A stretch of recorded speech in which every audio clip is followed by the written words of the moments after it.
Di satu dua ya satu dua tiga view-nya kita pikir satu dua tiga satu dua tiga. Oke. Oke. Assalamualaikum warahmatullahi wabarakatuh. Waalaikumsalam. Selamat siang semuanya. Kali ini kita sudah kedatangan tamu Ibu Dianita, nah, sebagai narasumber refleksi kali ini tentang bahasa, begitu ya. Karena bahasa ini kita sudah bahas 2 minggu berturut-turut. Pertama tentang cerita rakyat, nah kemudian kedua berkaitan dengan apa namanya aksara Sunda, ya, gitu. Nah, untuk kali ini kita akan bahas mengenai bahasa juga dalam kaitannya dengan bahasa Sunda. Sebelumnya mungkin saya harus perkenalkan dulu eh, yang kita hadirkan kali ini Ibu Dianita dari Politeknik Pajajaran di Bandung, ya, tapi bukan Unpad ya, sahabatnya Unpad. Namanya sama, belakangnya Pajajaran, tapi ini Politekniknya ya. Nah, itu alamatnya di Jalan Surapati Kor, ya, tempat lokasi gedungnya. Untuk Ibu Dianita ini uh, sehari-hari mengajar juga seperti saya bahasa Inggris ya Bu Dianita ya. Iya. Dan apa namanya magisternya satunya sarjana dari Unpad jurusan bahasa Inggris angkatan 2005, kemudian magisternya di 2011 lulusnya, ini lulusnya ya, tanggal lulusnya 2011, di Unpad juga S2-nya ya. Ini seangkatan dengan saya untuk S2-nya. Kemudian untuk jurnal yang sudah dihasilkan atau karya ilmiah ini cenderung banyak ke tentang discourse. Di sini tahun 2014 penggunaan oh and well dalam discourse analysis and conversation of Bandung State Polytechnic student. Kemudian ada juga jurnal yang lain, Increasing Indicators of Mathematics Competency in Integral Concept through Debate Scientific Strategy. Dan 2020 Student Perspective toward Asynchronous and Synchronous Teaching and Learning Process in a TOEIC Preparation Class. Yang 2021 terbaru Tag Question in British Interview. Nah, tapi kali ini kita tidak akan membahas tentang bahasa Inggris, gitu ya, karena modul Nusantara, jadi lebih cenderung ke bahasa lokal, bahasa daerah Sunda tentunya ya, bahasa daerah Jawa Barat ya. Bahkan tanpa mengurangi banyak waktu, Bu Dianita, Iya, Pak Adi bisa share screen-nya, sudah bisa ya? Belum, sebentar, saya co-host. Iya. Sebentar. Oke, silakan, udah. Oke. Oke.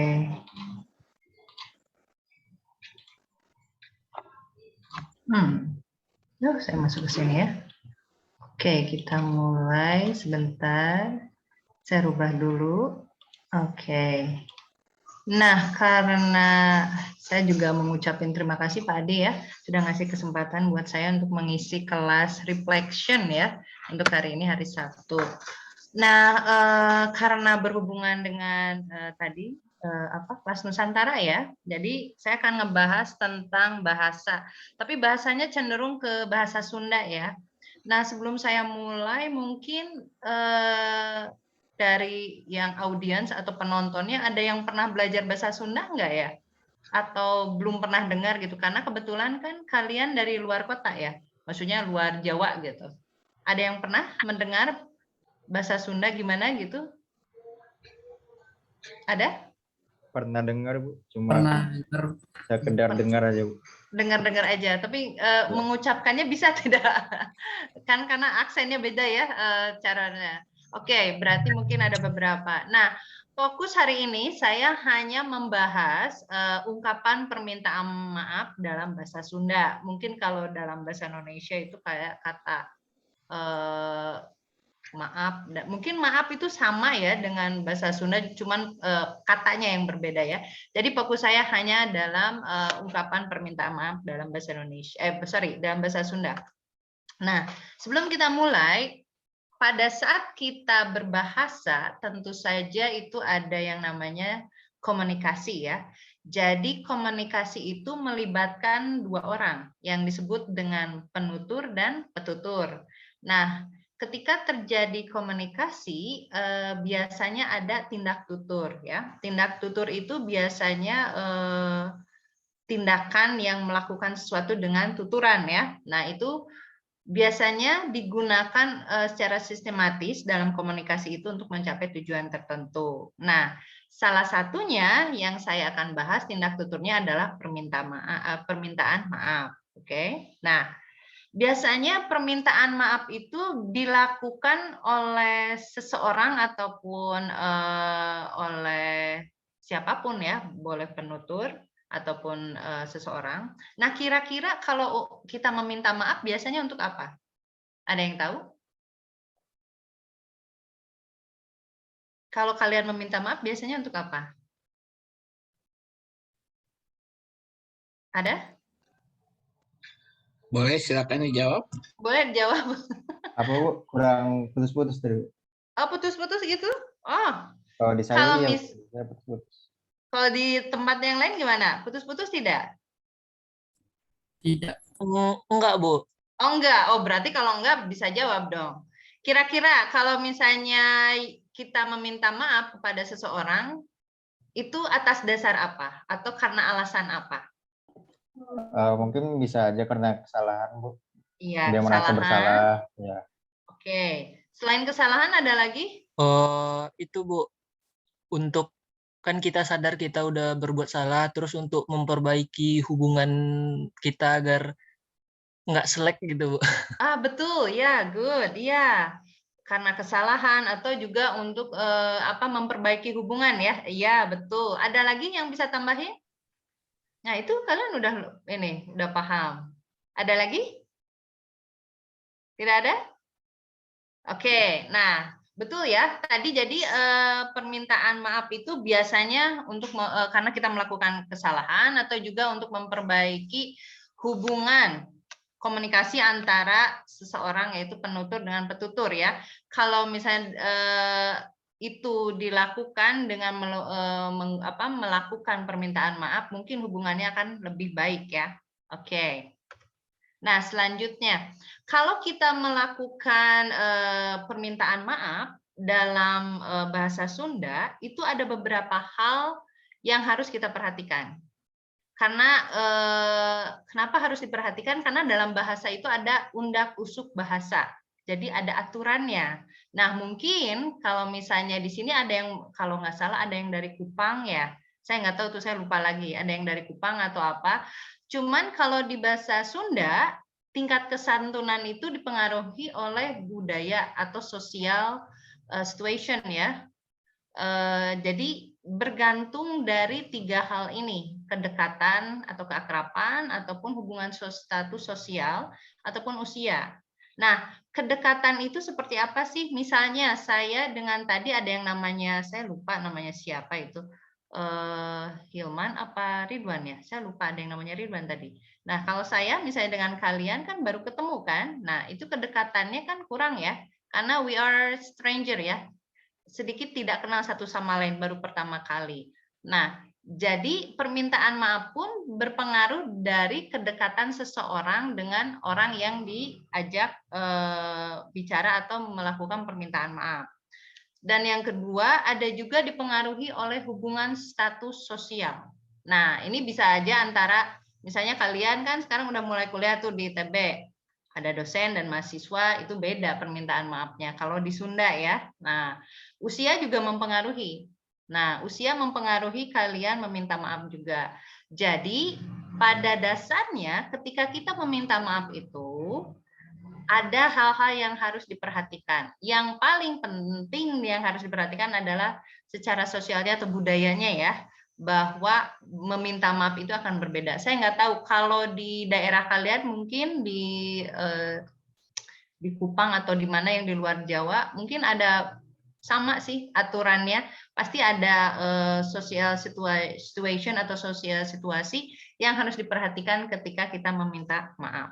Nah, kalau tadi kan hubungan status sosial ya, hubungan status sosial tadi bisa dosen dengan mahasiswa, ataupun atasan dengan bawahan, ataupun ibu dan anak, dan lain sebagainya. Usia itu bergantung, kalau di Sunda itu ada perbedaan ya, antara lebih tua ke yang lebih muda, atau lebih muda ke yang lebih tua, itu ada perbedaan. Kalau di bahasa Indonesia mungkin tidak ada perbedaan, cuman kalau di bahasa Sunda itu ada ya. Oke. Nah, biasanya ekspresi permintaan maaf dalam bahasa Sunda itu melibatkan 3 kata ini ya, hapunten, punten, dan hampura. Karena tadi berhubungan dengan social culture tadi. Nah, hapunten dengan punten itu biasanya paling paling halus.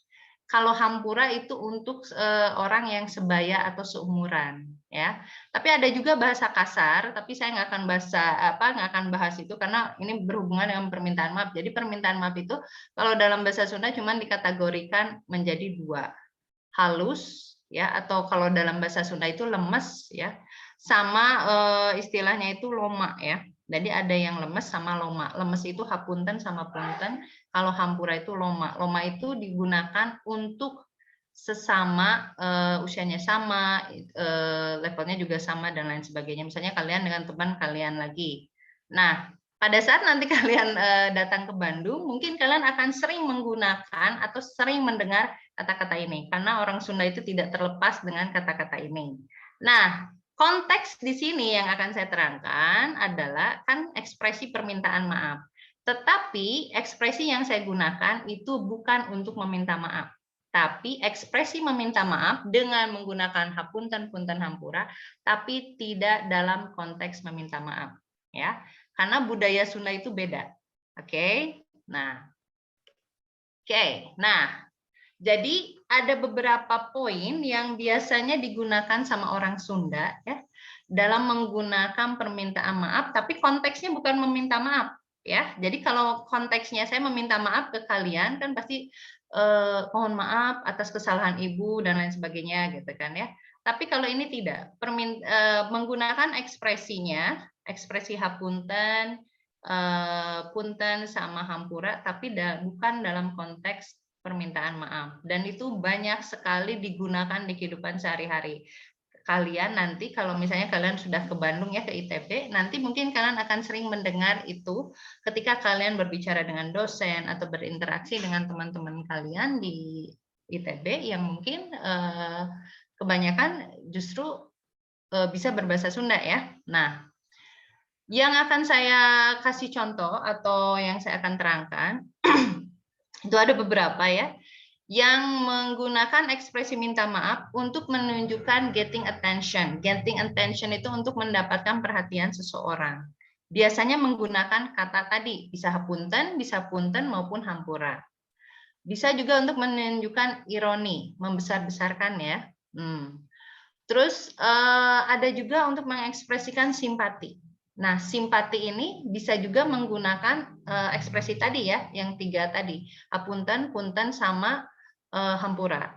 Ada juga untuk interrupting itu untuk menyela, untuk mengganggu aktivitas seseorang, ataupun misalnya seseorang sedang melakukan tindakan atau pekerjaan terus kita ganggu, nah itu disebutnya interrupting.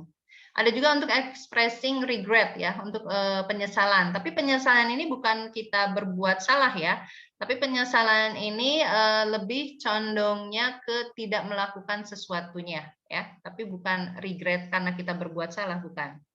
Nah, ada juga indicate inability, ketidakmampuan ya. Nah, terus ada juga disagreement, tidak correction atau disagreement atau correction, tidak apa ya, kalau bahasa Indonesia tidak setuju ya, ketidaksetujuan ya, atau koreksi. Nah, ada juga sebagai excusing oneself ya, sama dengan excuse ya, mencari excuse itu kayak penggunaan kata excuse me ya, mengexcusekan diri kita sendiri. Dan yang terakhir adalah request marker untuk permintaan. Nah, kalian akan menemukan banyak excusing oneself di daerah Sunda, apalagi di Bandung. Ya, jadi apa-apa nanti akan menggunakan excusing oneself. Oke. Nah, kita mulai.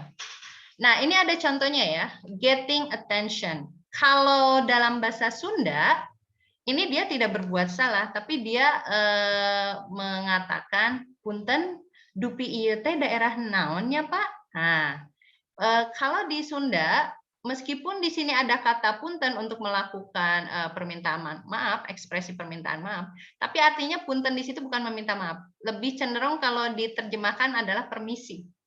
Jadi di dalam dalam ruang lingkup bahasa Sunda itu punten itu bisa digunakan untuk getting attention. Jadi kalau kalian nanya di jalan, nah mulailah dengan kata punten. Punten Pak, nah gitu. Atau kalian, karena kalian akan lebih didengarkan ketika seseorang berbicara dalam bahasa Sunda ya. Kalau misalnya kadang-kadang kalau kita tidak sama bahasanya, kadang-kadang suka ada perbedaan, karena ini kan menunjukkan kesantunan ya. Kalau kata punten itu menunjukkan kesantunan. Jadi ketika seseorang ingin mendapatkan attention dari orang lain, nah biasanya dalam bahasa Sunda kita menggunakan kata punten. Dan ingat, mungkin ada di sini yang beberapa dari luar Jawa, itu kata puntennya, intonasinya juga jangan punten gitu ya, itu beda. Karena kalau orang Sunda menggunakan kata puntennya itu lembut gitu, punten, nah gitu. Jadi kayak gitu ya. Jadi intonasinya juga harus diperhatikan, jangan sampai kata puntennya juga dibacanya disama dengan intonasi di daerah kalian. Nah di sini ada yang dari Batak atau daerah Medan atau apa? Ada? Ada Bu. Iya, kalau bilang punten susah tidak? Punten. Nah itu udah bisa, punten. Nah berarti ini kamu di daerahnya nggak terlalu ini ya, nggak terlalu daerahnya, Bataknya nggak ini ya, nggak kental banget. Nah itu udah bisa nih, punten. Nah gitu bisa. Nah karena kenapa? Ketika kalian berbicara dalam bahasa Sunda nanti itu akan lebih ada lokal wisdomnya ya, jadi kalian punya kelokalannya gitu ya. Oke, nah itu untuk getting attention. Nah, ada juga untuk irony. Irony itu jadi bukan dibesar-besarkan, lebih dianggap berlebihan lah ya. Nah, seperti contohnya, punten neng, tiasa gentos ku cai teh, nginum ciherang hungkul mah matak getih jeung beteng teu tiis, gitu ya. Nah ini ironi. Kenapa ironi di sini? Karena dia permisi, bisakah Anda mengambilkan saya teh?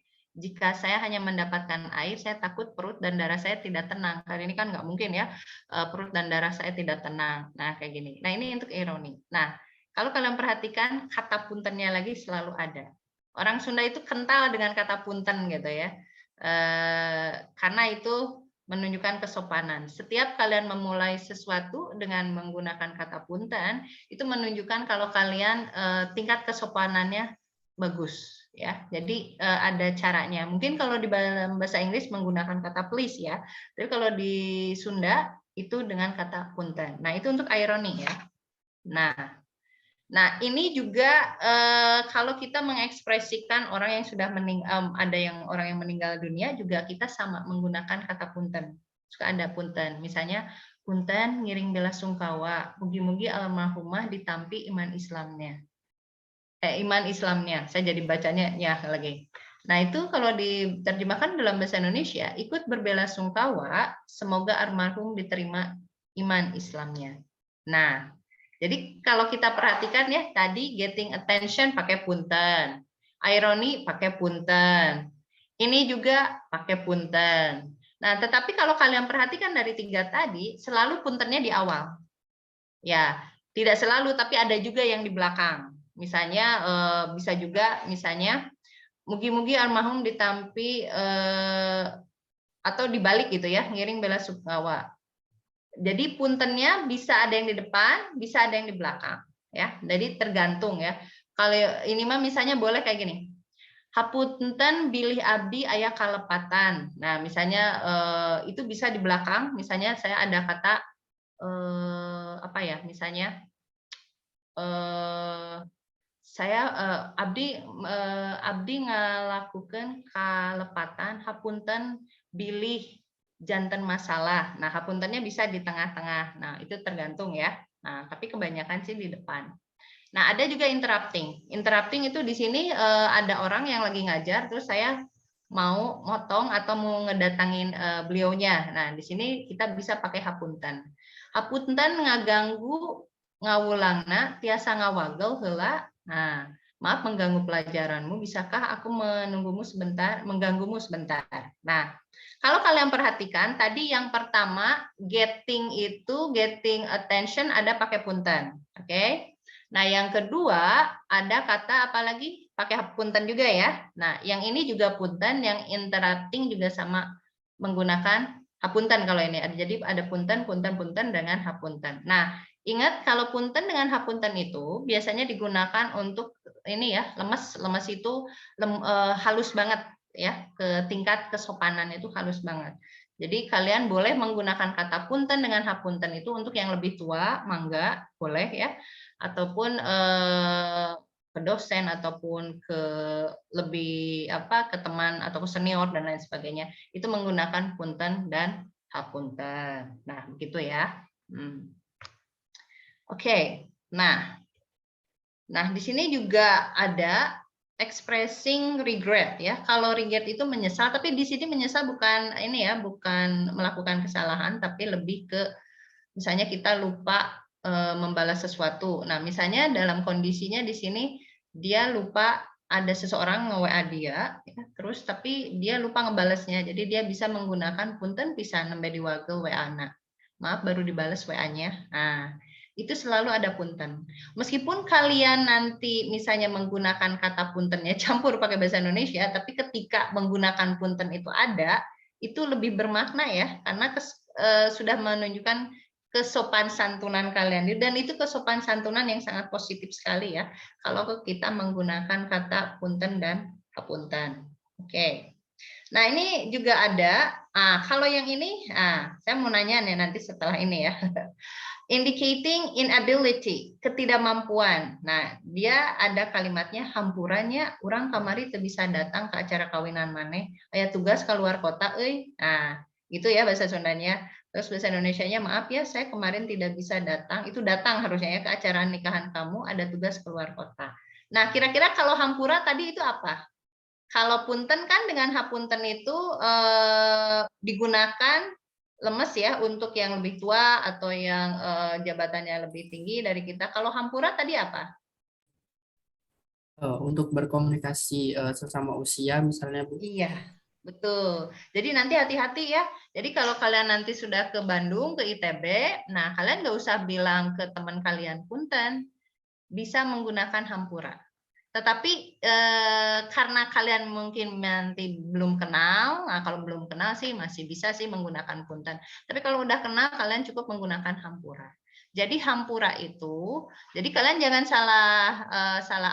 salah penggunaan gitu. Nanti pada saat kalian sudah mulai kuliah di ITB, nah kata punten itu ingat untuk orang yang lebih tua ataupun yang jabatan di sini paling kalian kan antara hubungan dosen dengan mahasiswa ataupun dengan bagian akademik ataupun apapun ya. Jadi penggunaan puntennya sama hapunten itu harus digunakan. Itu orang akan lebih respect ya karena kita menggunakan local wisdom ya di sini. Karena kesopanan itu kalau di Sunda itu ya sangat kental gitu. Jadi kalau misalnya saya ataupun kalian yang misalnya mahasiswa, misalnya dari WA saja membalas WA gitu atau enggak menchat dosen itu kalau ada kata punten itu akan lebih baik karena itu akan menunjukkan kesopan santunan yang bagus ya. Oke. Nah, ini betul tadi hampurannya itu untuk untuk orang yang sebaya. Nah, kalau kalian perhatikan di sini ada hampurannya Urang kamari teu bisa datang ke acara kawinan maneh. Nah, kalian boleh menggunakan kata maneh kalau untuk sebaya dalam permintaan. Ini bukan permintaan maaf ya, kalau ini ekspresi minta maaf. Jadi kalau dalam bahasa Indonesia, dalam bahasa Sunda, maneh itu bisa dipakai untuk sebaya, tapi tidak boleh ini ya, di atas usianya lebih tua ataupun lebih levelnya lebih tinggi dari kita, itu nggak boleh pakai maneh. Dan ingat di sini juga ada interjection. Interjection itu ekspresi ya. Kalau di dalam bahasa Indonesia tuh ya atau gitu ya. Euy di sini ya. Ada euy di sini. Nah, ini biasanya ciri khas Sunda ya. Jadi nanti kalau kalian datang ke Bandung, banyak orang yang menggunakan punten, hapunten, hampura sama teh mahma, itu udah nggak aneh ya. Jadi itu salah satu contohnya ya, menandakan kalau kita tidak mampu datang ke acara kawinannya, dia menggunakan kata hampura. Ya, ini kelihatan banget kalau dia ini ya, kelihatan sekali kalau dia menggunakan bahasa untuk sesama same age ya, atau sama usianya dengan nya. Hampurannya, itu adalah maafin ya. Kalau di bahasa Indonesia kayak gitu ya. Hampurannya, maaf ya, gitu. Nya itu sama dengan ya, gitu ya kalau dalam bahasa Indonesia. Wagap lah pasti nenek. Kenapa? Oh, barusan kayak komunikasi ya. Oke. Nah, di sini ada menunjukkan disagreement, ketidaksetujuan atau correction ya. Ada sama. Nah, kalau ini di tengah-tengah ya. Aden punten bae sanes ari karat mah keur ukuran emas. Aden maaf karat untuk ukuran emas bukan. Nah, di sini puntennya nggak di depan tapi di tengah setelah nama ya di sini ya. Aden itu adalah ini ya, panggilan atau sapaan. Kalau di Sunda itu banyak, kalau di Jawa kan ada Mas dan ini ya Mas sama Mbak. Kalau di Bandung mungkin kalian sudah tahu ya, Teteh, Aa gitu, Akang, Mang gitu. Nah, kalian jangan bilang tukang beca atau tukang jualan pinggir jalan pakai Mang ya, pakai Kang, jangan. Pakai Mang. Tapi kalau nanti kalian ketemu dengan senior-senior, nah kalian harus manggil Kang atau enggak Teteh. Kang sama Teteh. Nah, itu jadi penggunaan penggunaan sapaan juga berbeda ya di Sunda. Tapi saya nggak akan bahas itu, saya akan fokusnya ke sini. Cuman itu sekedar tahu aja ya. Jadi ada penggunaan atau sapaan yang berbeda tergantung dari levelnya juga sama. Kalau sebaya sama kalian mungkin abdi boleh. Tapi jarang sih ya kalau di Bandung pakai kayak gitu abdi, kecuali kalau berbicara mungkin ya. Tapi kalau panggilan kayak untuk di mall-mall atau biasanya teteh atau juga akang gitu. Tapi itu biasanya dipakai untuk yang sedikit lebih tua lah dari kita ya.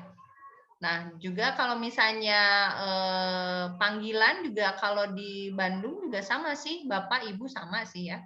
Cuman biasanya kalau yang untuk panggilan ada teteh sama akang, tapi kalau di Jawa kan ada Mas sama Mbak ya. Saya nggak tahu kalau di luar Jawa apa, saya nggak tahu. Nah gitu ya. Nah di yang selanjutnya ada excusing oneself. Nah ini yang sering dilakukan oleh orang Sunda. Jadi jangan kaget kalau kalian ngelewatin orang itu punten ngiringan langkung. Nah biasanya excusing oneself itu kalau misalnya ya ada orang yang sedang bergerumbun terus kan kalian mau excusing oneself, jadi saya mau permisi gitu ya. Nah itu biasanya tidak hanya merendahkan punggung kita, nggak rendah-rendah banget sih kayak orang Jepang gitu ya. Nah dengan menggunakan kata punten. Jadi kalau ada orang tua sedang duduk terus kalian ngelewat jalan meskipun agak jauh, kalian harus tetap bilang punten. Nah, itu karena kita harus menunjukkan kesopan santunan. Saya nggak tahu kalau di Kupang atau di mana di daerah kalian ada yang seperti itu nggak? Kalau ada yang lewat, paling permisi ya? Atau gimana? Kalian membungkukkan punggung tidak? Dan tangan kanan kita tuh agak ke bawah. Iya, Bu. Oh, sama Iya, Bu. juga ya? Oh, sama juga. Jawa tuh amit gitu. Oh, amit ya. Nah, itu. Jadi kalau di Sunda, oh berarti sama ya. Ya. Jadi nanti kalau kalian ngelewat ataupun kalian nggak sengaja nubruk nubruk orang gitu ya, atau kesenggol sedikit orang di mana diangkut atau dia punten. Nah, kalian cukup mengatakan punten saja. Ya, gitu. Jadi itu memang sering digunakan ya untuk kehidupan sehari-hari kata punten untuk excusing oneself. Ya, jadi kalau ngelewat punten, ini juga punten. Nah, sama dengan kalau kita bisa jadi apa ya namanya? Tidak hanya kalau ada orang yang lewat juga, tapi kalau kalian kira-kiranya ada orang yang lebih tua lagi misalnya duduk di angkot, terus kalian mungkin agak sedikit ngehalangin atau apa, punten juga harus digunakan. Jadi atau juga misalnya nanti kalian mau kos kan, mungkin ya di ITB, dekat ITB itu banyak kos di Setiabudi, ada yang murah dan lain sebagainya. Nah, di kosannya itu juga sama, pasti kalian nanti ada ibu kosnya. Nah, nanti pada saat kalian memulai untuk hidup di sana, nah, kalian harus punten dulu ke ibunya, datangin ibu kosnya dengan mengatakan, punten Bu, saya mau abdi, mungkin pakai bahasa Indonesia ya, punten Bu, saya mulai hari ini ngekos di sini. Nah, jadi ada kesopanan. Jadi kalian harus izin dulu. Jadi jangan nanti pada saat kalian pindah, jangan langsung isi aja, tapi kalian juga harus minta excusing oneself ya. Jadi bilang punten dulu ke ibu kosnya. Nah, itu ya.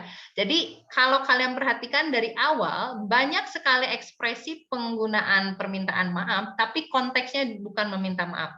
Karena memang di Sunda itu sangat ini ya, sangat berbahasanya sangat lemes ya, halus gitu. Makanya nanti kalau kalian datang ke Bandung terus ada beberapa orang yang katanya kata si ibu macam banyak yang ngomong punten, tapi di kenyataannya mungkin tidak ada. Ada yang beberapa yang tidak ada, berarti itu bukan orang Sunda. Kalau orang Sunda pasti ngomong punten. Ya. Oke. Nah, yang terakhir kalau kalian mempunyai permintaan ke orang lain atau mau pinjam uang misalnya atau apa gitu ya, atau pinjam sesuatu kayak atau barang atau apa, itu biasanya menggunakan kata punten juga sama. Nah, ini seperti ini ya, request marker. Jadi meminta sesuatu dengan menggunakan kata punten. Punten manawi kanggungan artos tiis atanapi rada nyelset tulungan abdi nambut saminggon kanggo mayar biaya sekolah pun anak. Maaf barangkali punya uang dingin atau uang yang tidak akan cepat dipakai, tolongin saya pinjam selama seminggu untuk membayar biaya sekolah anak saya. Nah, kalau di Sunda ada istilah artos tiis. Artos tiis itu uang yang nggak kepake gitu. Uang yang diem gitu, jadi bukan uang yang urgent yang harus dipakai untuk sesuatu. Jadi ada istilah kalau di Sunda itu artos tiis gitu ya. Takutnya nanti kalian penasaran apa sih artos tiisnya gitu. Nah, itu ya. Nah, jadi semua ekspresi permintaan maaf yang saya terangkan tadi itu tidak digunakan untuk meminta maaf. Konteksnya muncul di berbagai konteks daily conversation percakapan sehari-hari yang kita gunakan untuk beberapa konteks atau beberapa situasi ya, seperti tadi meminta perhatian seseorang, interrupting, mengganggu, dan misalnya meminta ataupun ironi, atau juga tadi itu simpati, menunjukkan simpati dan lain sebagainya. Nah, ini adalah penggunaan ekspresi permintaan maaf, tapi bukan dalam konteks permintaan maaf yang memang sering muncul di dalam conversation atau kegiatan sehari-hari ataupun percakapan sehari-hari yang akan nanti kalian mungkin akan mengalaminya ya. Jadi ada beberapa yang mungkin sekarang kalian jadi tahu ya bahwa kita bisa menggunakan kata punten dengan hampura begitu. Oke, Pak Adi, kayaknya cukup, Pak. Iya. Untuk ya. Ada yang ditanyakan kira-kira? Ya. Buka sesi diskusinya. Ada kira-kira? Jadi dalam bahasa Sunda memang betul seperti yang Bu Dianita bilang, kita itu mungkin kayak apa ya? Kalau dulu pernah lihat film Bajai Bajuri, Ya, badai bajuri, Nah, betul. ada Ya. Bajuri, ada siapa namanya? Bukan Pohindun, satunya lagi itu siapa? Pominah, Nah, Pominah. Pominah selalu Iya, dia setiap kali ini maaf, nah gitu ya, maaf iya, ya saya nggak bisa ini, maaf. Nah itu iya, sebetulnya itu sedikit mungkin ya kalau itu sih sindiran ya dan juga komedi gitu. Tapi kalau iya, secara tidak langsung di apa namanya di dalam adat istiadat Sunda, kata maaf itu seperti yang tadi sebetulnya tidak bukan artinya meminta maaf dengan betul. apa namanya kita jika punya salah atau apa gitu. Nah itu hampir mirip dengan yang Pominah itu ya. Jadi seolah-olah sebagai pengantar ya, Iya, sebagai betul. pengantar bentuk Pengantar. bentuk kesopanan gitu. Jadi kalau misalnya kita mau ngelewatin orang ya biasanya kita bilang punten Pak abdi ngalangkung, atau biasanya kalau nggak ngomong panjang juga punten, orang pasti bilang mangga. Nah, Iya, mangga itu betul. artinya bukan mangga Buah mangga. buah mangga ya. Mangga itu silahkan artinya ya kan kita Silahkan. sering dengar ya Iya, kalau di sinetron orang Sunda itu cenderung dengan kata mangga. Mangga itu iya. bukan buah mangga, tapi mangga itu cenderung ke apa silahkan gitu. Kalau orang Jawa ya monggo kan gitu ya. Monggo, iya Monggo, betul. orang Sunda jadi mangga. Iya. Lagi sering terdengar dengan buah ya memang. Nah, orang Sunda bilang mangga, namanya buah. Nah, itu betul, ya. Jadi kalau mau beli beli buah, dia nggak akan nanya. Kalau ternyata di situ ada mangga, Anda pasti dikasih mangga. Kenapa? Karena Iya, dalam bahasa Sunda, mangga itu buah namanya. Jadi kalau mau beli apa? Beli buah, beli naon, beli buah itu beli mangga. beli mangga, Gitu. betul. Nah, Jadi jangan beli jangan beli mangga bingung ya ya. Pak ya Pak Adi Iya, ya. betul. Nah, tapi kalau Anda nanti ke Bandung juga beli apa namanya? Beli gedang, tahu gedang? Orang Jawa gedang itu pisang. Orang Sunda gedang itu pepaya. Iya, Nah, betul. jadi kalau misalnya jangan salah nanti kalau ke pasar, Mas beli apa? Beli gedang. Dikasih pepaya kalau ke Jawa. Orang Sunda kaget. Sebaliknya yang orang Jawa kaget ke Sunda. Gitu. Saya Iya, mau beli apa? Beli gedang. Gedang itu dikasihnya pepaya. Nah, itu ya. Jadi iya, ada makna-makna yang memang terpisah ya. Jadi apa iya, ya? betul. Kalau kalau Sunda itu ya kata maaf itu kalau secara kajian bahasa itu memang masuk ke dalam kesopanan ya bentuk Iya, namanya politeness. iya, Kalau di disertasi yang saya dan dulu apa tesis itu masuk ke dalam negative politeness namanya. betul. Negatif Negatif itu politeness, ya. ada kata yaitu dulu sebelum kita bicara ada ungkapan yang disampaikan supaya orang tidak tersakiti gitu ya. Jadi Iya, kalau misalnya kita direct langsung orang cenderung tersakiti ya, misalnya nyuruh ya akan ada beda nyuruh dengan meminta ya, tapi iya, secara garis besar kan kita ya itu tuh orang tuh nyuruh apa minta. Kadang-kadangnya buka pintunya, nah ya coba buka pintunya nyuruh apa minta. iya, nyuruh itu ya. Iya, Nyuruh ya, betul. nah itu ya kalau misalnya kita maaf tolong buka pintunya, nah berarti kan itu minta ya, nah gitu. Nah itu ciri khas dari penggunaan kata maaf tadi ya, negatif politeness kalau di dalam. Iya, Oke, silakan terima ada yang kasih. ditanyakan tidak ke Bu Danita nih mumpung ada di sini. Mumpung ada di sini ya, nanti kalau nggak ada nggak akan bisa nanya. Ini pada diem aja, ini kayaknya Ya, ya, jamnya ini ya Pak Adi ya, jamnya jamnya jam siang ini udah pada jam lapar siang ya. mungkin. Tadi kalau nggak salah Yuanda yang tadi nanya. Tadi itu terus satu lagi tuh siapa ya, saya lupa. Tadi ada perempuan tapi saya lupa namanya. Dewi gitu. Tapi saya nggak tahu tuh. Karena Oke, kadang ada lagi? Ada ada yang yang mau nanya ditanyakan nggak? nggak? Ayo. Bu mau nanya, penasaran sih. Ya boleh, penasaran, harus itu penasaran nak. Kalau kalau untuk Neng sama Aden itu kayak komunikasi kita sama yang anak lebih muda bukan? Ya, kalau Neng. Neng itu enggak, Neng itu bukan untuk sesama ya.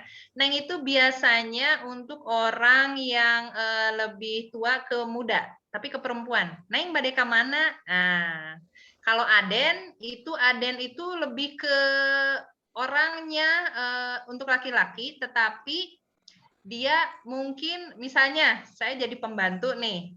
Nah, anak majikan saya laki-laki. Nah, itu disebutnya aden. Tapi kalau untuk biasa cep weh. Cep bade ka mana? Nah, jadi ada yang nama cecep itu teh ada yang ada nama sapaan. Cep bade ka mana gitu.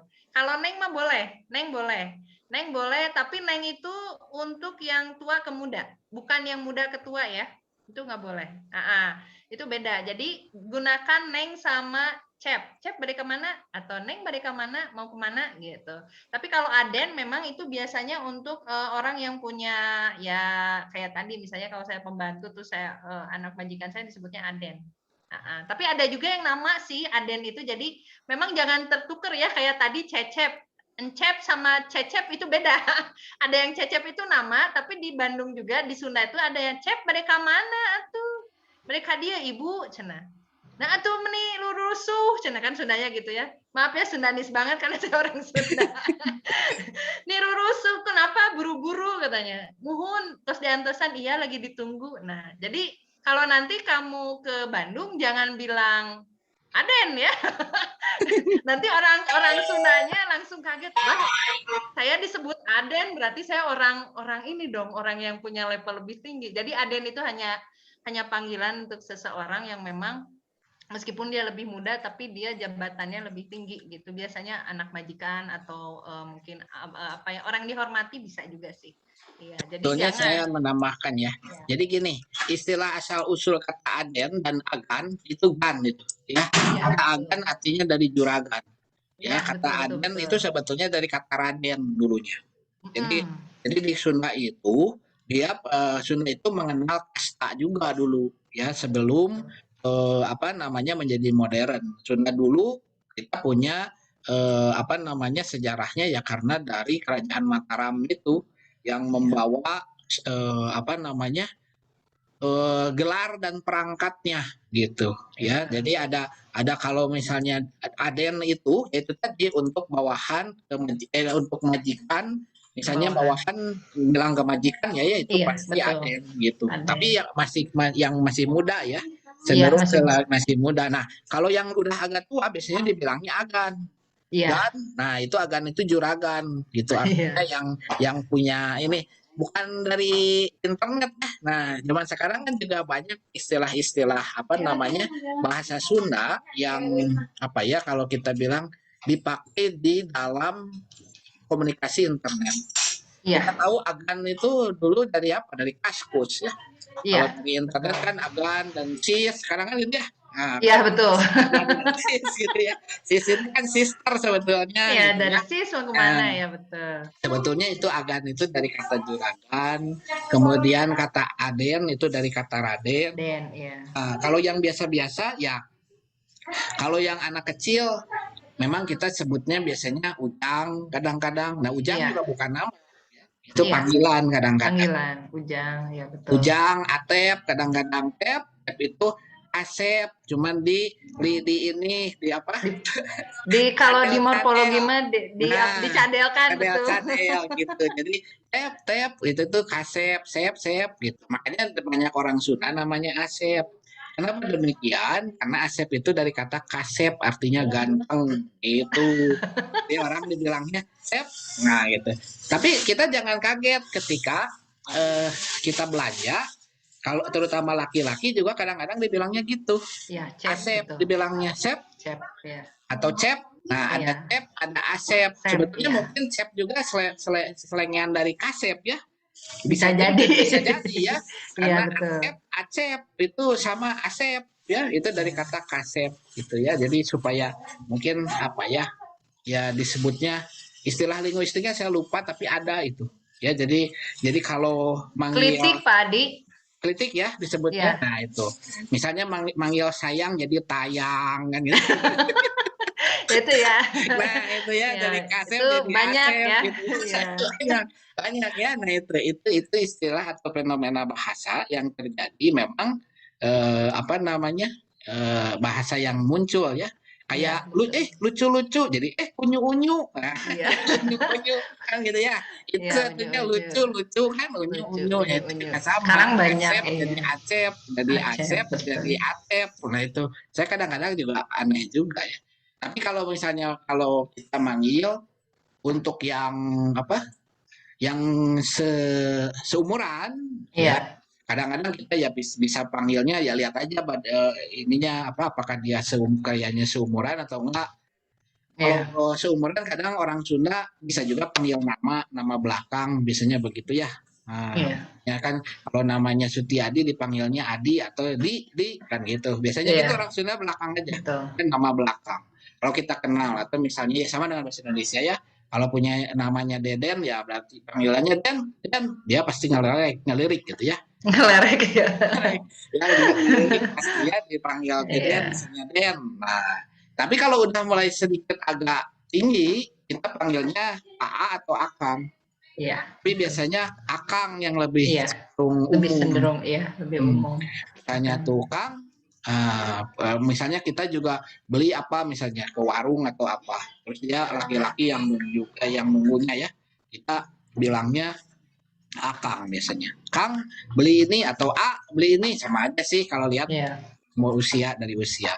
Kalau iya, kalau untuk perempuan kita bisa panggil nama juga sama biasanya ya nama juga biasanya nama panggilan bisa belakang bisa depan kan gitu ya kalau sudah kenal gitu. Kalau belum kenal kita bisa panggilnya teh biasanya teteh dipanggilnya ya meskipun itu ini tapi kalau neng itu ada dua kategori. Neng itu bisa lebih rendah artinya iya, ke anak kecil gitu ya. Bisa juga yang lebih udah apa ya lebih dekat gitu ya merasa iya, lebih dekat ya. Neng mau kemana Neng. Lagi apa Neng nuju naon kan sama aja kayak gitu Neng iya, dari kata neng atau neneng gitu ya iya. Tuh. biasanya gitu. Tapi jangan panggilnya jangan eneng jangan Iya, kalau eneng nanti hewan itu. Itu sapi ya. itu sapi Eneng dalam itu bahasa nggak boleh Sunda. ya. Iya. Iya anak sapi itu Jangan, namanya iya. eneng gitu ya Jangan kan. terbalik, Nah betul. itu Di nggak ada Sunda itu e-nya hati-hati. neng gitu. Nah itu ya jadi dalam bahasa memang Sunda itu unik karena dulunya tidak ada kasta tapi semenjak kerajaan Mataram masuk nah Jawa itu kan punya juga undak usuk bahasa namanya ya tata titiknya tatak promo gitu ya kalau bahasa Iya. itulah yang juga mempengaruhi budaya Sunda sampai sekarang ini berevolusi menjadi Sunda modern. Lagi yang ditanyakan? Ada yang mau nanya, misalnya Isan atau siapa Ayu gitu. Ini biasanya Pak Adi kalau nggak ada yang nanya kita harus ngabsen mahasiswanya biasanya. Jadi kayak ya, kayaknya Yuanda udah mau siap-siap ke Bandung dan berekspor ya untuk berteman dengan itu. Justru itu harus tahu, jadi lebih mudah untuk bergaulnya. Betul, kalau kita sudah tahu sedikitnya ya istilahnya tata caranya atau caranya seperti apa sih gitu. Itu akan lebih mudah kita untuk berkomunikasi. Dan karena harus dipelajari juga sih supaya nanti kan tidak hanya berinteraksi dengan dunia kampus saja, kita nanti juga kan ada mungkin ngekos atau apa, itu juga kan kita butuh berkomunikasi. Oh, Silpi mau nanya, tadi Silpi dimatiin kameranya tiba-tiba dinyalain. Enggak, Bu. Tadi enggak. sinyal saya lagi bermasalah. Oh iya, nggak apa-apa. Nyantai saja, ya. Cuman kaget aja Ibu gitu. Oh, tadi tiba-tiba hilang, sekarang ada gitu. Iya. Ada lagi yang mau tanyakan? Silakan.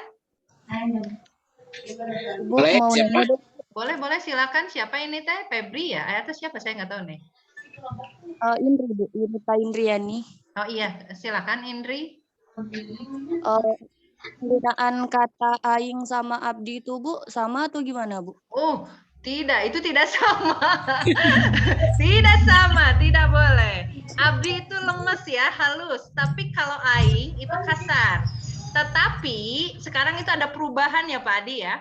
Kalau zaman saya, kata maneh itu adalah sudah kasar, tapi kasarnya untuk digunakan untuk sesama seumuran.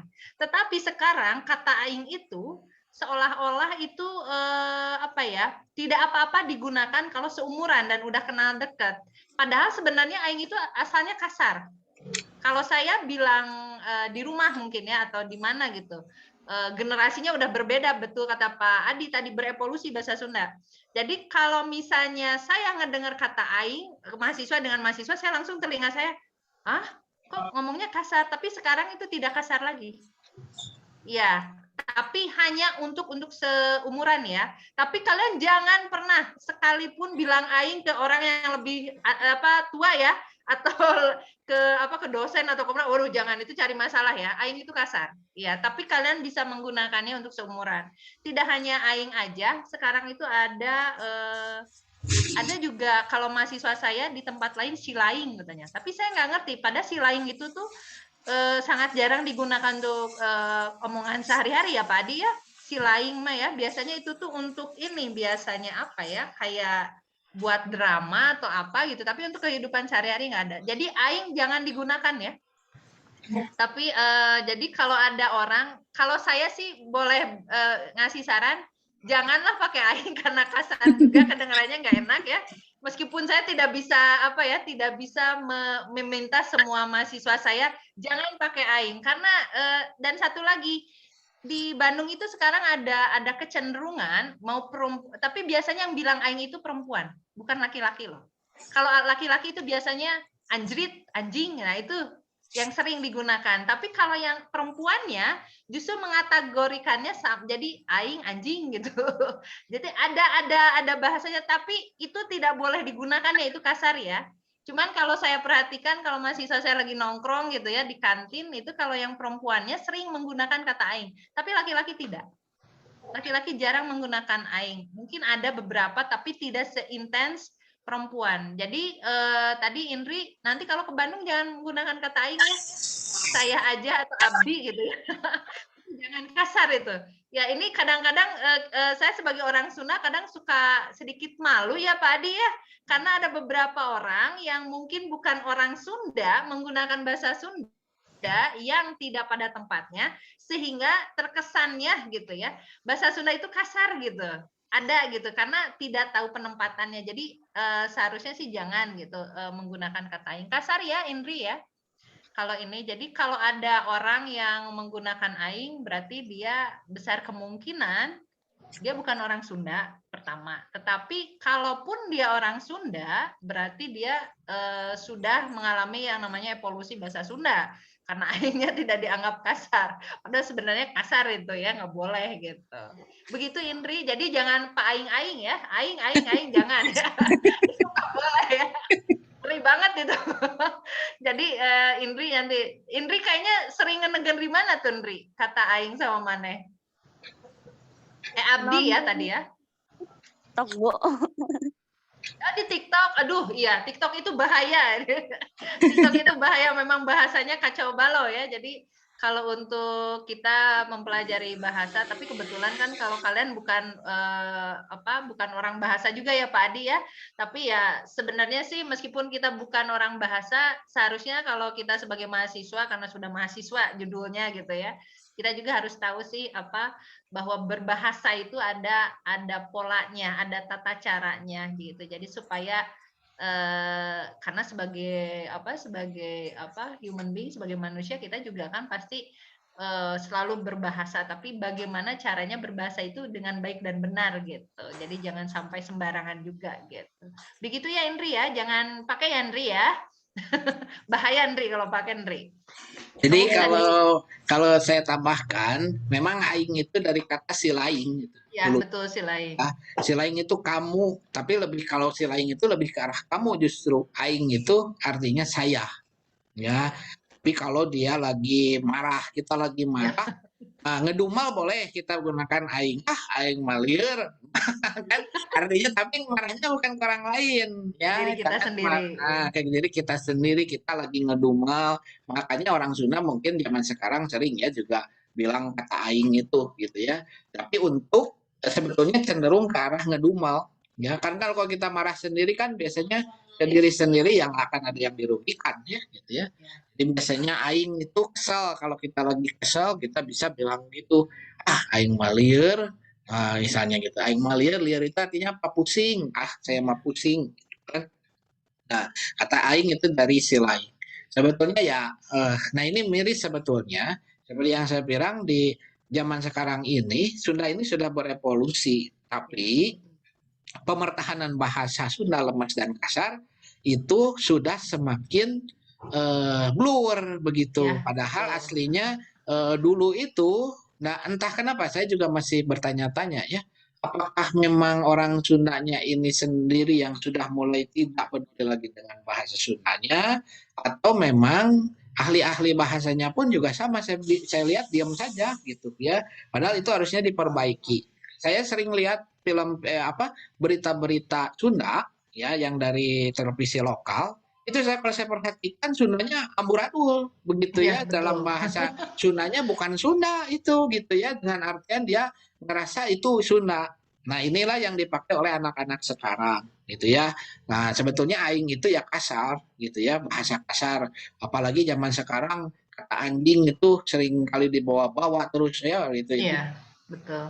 Sebetulnya. Tapi seolah-olah anak-anak zaman sekarang sudah terbiasa dengan seperti itu ya. Itu namanya fenomena bahasa. Kita juga tidak bisa menghambat itu, tapi setidaknya sebagai ahli bahasa harusnya mengajarkan ada gitu ya pelajaran di sekolah. Oh saya juga kadang aneh, ini guru-guru zaman sekarang ini, guru-guru bahasa lokalnya apakah dia mumpuni atau tidak begitu ya, karena ya itu Iya. tadi ya, jadi kalaupun masa televisi lokal saja tidak ada filternya, nggak ada editornya gitu ya, padahal orang Sunda ini banyak ya, dan yang muncul ya itu orang-orang dengan yang bahasa Sundanya kasar, apalagi yang saya tidak suka itu kemarin sempat siapa Ade Londok gitu, Anda tahu Ade? Iya, bahasanya. Ya, ada Londok Londok itu itu ini ya, kasar itu mengendorse ya, dia endorse kan ini dia kan makanan ya. sebetulnya, nah ini di dalam bahasa ada yang disebutnya sosiolinguistik ya, jadi artinya melihat karakter orang atau kasta atau struktur status seseorang dari bahasa. Kita bisa lihat bahasa Indonesia pun sama ya, orang bahasa Indonesia kita sering bilang, kadang ada istilah gini, ketika dia ngomong kelihatan nih dia kampungan, ada ya istilah kampungan ya. Nah Ya, dalam bahasa Sunda pun sama, ketika dia kasta tertentu, karena dulu juga sama ya, dalam bahasa Sunda itu saya bilang juga ada derajatnya gitu ya, ada yang dari golongan bangsawan atau raden, terus menengah, kemudian ke bawah, kemudian sangat di bawah. Nah sekarang strata sosial itu hilang, tapi sekarang terlihat dari strata sosial orang yang kedudukannya terpelajar, sekarang itu kelihatannya itu ya, jadi kasta itu dibedakan, sekarang berbeda. Kalau dulu dari raja, dulu kan kalau di Bali masih ya, di Bali masih, Bali itu kan dia punya misalnya pemangku adat, kemudian raja, pemangku adat, kemudian ada apa namanya, ada pandita, pemangku agama, kemudian ada juga itu juga dua kasta gitu ya. Nah dalam susunan bahasa sekarang stratanya itu dilihat dari pendidikan. Nah, tingkat pendidikan. Biasanya kalau bahasa yang digunakannya kasar, itu cenderung pendidikannya rendah. Dia tidak pernah selesai sekolah misalnya. Itu contohnya salah satu yaitu Ade Londok itu ya. Saya nggak tahu dia lulusannya apa sampai SMA atau hanya sampai SD. Nah, kita iya. nggak tahu ya. Nah, dari susunan itu, kedua jadi bisa dilihat dari susunan apa namanya pendidikannya. Ya, biasanya orang terpelajar tahu cara membedakan yang mana yang baik, yang mana yang buruk. Nah, ini sayangnya zaman sekarang ya kalau yang viral itu tidak melihat pendidikannya. Mau dia nggak sekolah, mau apa, yang penting viral, dia sukses, kemudian diikutilah oleh banyak orang. Nah, itu kurang bagus ya, gitu dari segi itu. Yang kedua, bahasa itu juga bisa dilihat dari letak geografisnya. Ya, geografis itu dengan artian apa? Dia tinggal di mana. Nah, gitu ya. Kita bisa bandingkan. Nah, di Sunda itu terlihat banget kalau dia berada di wilayah dekat dengan jalanan, misalnya ya, ya seperti itulah ya, dekat dengan jalanan, kehidupannya keras, daerah kumuh, itu biasanya Sundanya pun kasar. Itu cenderung itu. karena tidak dapat pendidikan itu. Lari-larinya tetap ke pendidikan. Beda dengan kalau kita melihat fenomena orang Sunda yang berada di komplek perumahan. Nah, dia sudah mulai rata-rata orang terpelajar ya. Rata-rata setidaknya lulusan SMA atau kuliahan. Itu bahasa Sundanya saya yakin tidak 100% kasar. Mungkin ada yang kasar tapi tidak sampai itu. Orang Sunda bilangnya dari hal. Dari hal itu kalau ngomong kasarnya benar-benar kasar. Itu seperti yang itu contoh Ade Londok. Itu namanya dari hal. Sunda dari hal. Dari hal itu kasar tapi dilihat dari umurnya itu. Kemudian nanti ketika sudah masuk lagi ke wilayah pemerintahan, nah ya biasanya mereka kan rata-rata terpelajar juga. Nah ini kita perlu penelitian sebetulnya. Apakah masih atau tidak? Seharusnya yang Sunda pokoknya semakin tinggi dia bisa membedakan bahasa Sunda lemas dan Sunda kasar. Itu sih sebetulnya ya. Di bahasa itu punya jenjang. Jenjangnya dari mana? Kalau sekarang kalau mau meneliti bahasa dia kasar atau rendah, lihat aja dari pendidikannya. Ya kan kita juga pasti ya bahasa Indonesia juga sama ya. Iya. Kita kalau ngobrol dengan orang yang ya maaf misalnya pekerjaannya di jalan gitu, tukang ngamen gitu, pasti kasar, bahasa Indonesianya kasar gitu ya, lu gue, kemudian kasar lah gitu ya, anjing lu misalnya gitu ya misalnya. Nah, tapi kalau kita ke kuliahan, kata-kata itu akan muncul tapi tidak setiap hari. Mungkin ketika marah bisa jadi, kalau marah ya bahasa itu bisa muncul, tapi kan segalanya balik lagi ke struktur strata sosial itu. Nah inilah yang disebut kalau dalam bahasa disebutnya sosiolinguistik. Linguistik itu bahasa menentukan derajat seseorang. Bahasamu adalah harimaumu, katanya gitu, mulutmu harimaumu. Jadi kalau ngomongnya salah pasti salah, itu kebukti ya. Ade Londok itu juga kebukti, mulutmu harimaumu, balik lagi, atau lagi dia nggak ini lagi karena dia tidak bisa memposisikan diri di stratanya itu. Gitu ya, jadi tiba-tiba naik tanjak ya nggak bisa, dia turun lagi gitu ya. Jadi itu yang muncul. Ada lagi yang ditanyakan? Mungkin Bobby atau siapa, Firda atau siapa nih?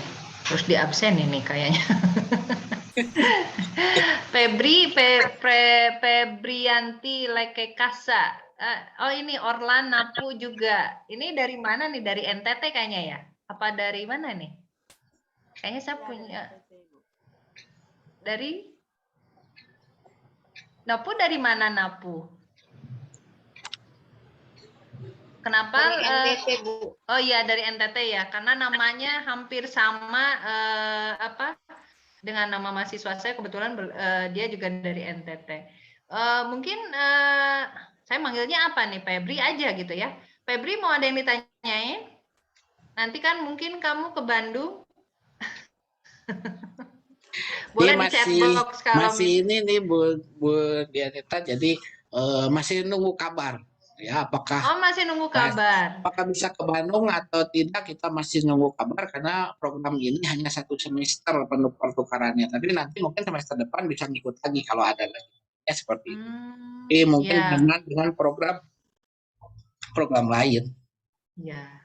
Dan mungkin lagi? Ya, tapi keadaannya juga nggak memungkinkan ya Pak Adi ya, kalau misalnya ini paling juga online ya. Ya, tapi kita tetap berharap ya, mudah-mudahan masih ada harapan ke Bandung 2 bulan lagi. Iya, 2 bulan lagi. Ya, 2 bulan lagi kita itu diperkirakan selesainya di Januari awal atau di Desember akhir harusnya gitu ya. Nah ini masih nunggu dari diktinya keputusannya seperti apa. Ada lagi yang ditanyakan? Silakan, ada yang mau tanyakan? Izin bertanya Ibu. Oh boleh Nak, silakan Indah. Ya Bu, jadi saya kan punya teman orang Sunda, tapi saya masih bingung perbedaannya antara urang sama abdi, itu pemakaiannya di mana ya Bu? Urang sama abdi. Urang sama abdi itu saya juga sama, cuman kalau urang itu kasar iya, tapi itu bisa digunakan urang itu untuk bahasa Sunda untuk seumuran. Nah, kalau abdi itu biasanya kalau saya ke orang yang lebih tua, abdi mah, saya mah gitu. Nah, abdi itu lemes ya. Jadi kalau misalnya Indah dengan saya seumuran, kita teman sekelas, boleh saya bilang urang mah kamari ka ITB kosong, misalnya kayak gitu. Kemarin saya ke ITB kosong, nggak ada siapa-siapa kan lagi COVID ya. Nah itu boleh pakai urang. Jadi kalau misalnya Indah sama temennya, terus temennya bilang urang ke Indah boleh, karena sesama seumuran gitu ya. Tapi kalau ke orang yang lebih tua, nah jangan bilang urang, itu nggak sopan. Saya bilangnya abdi.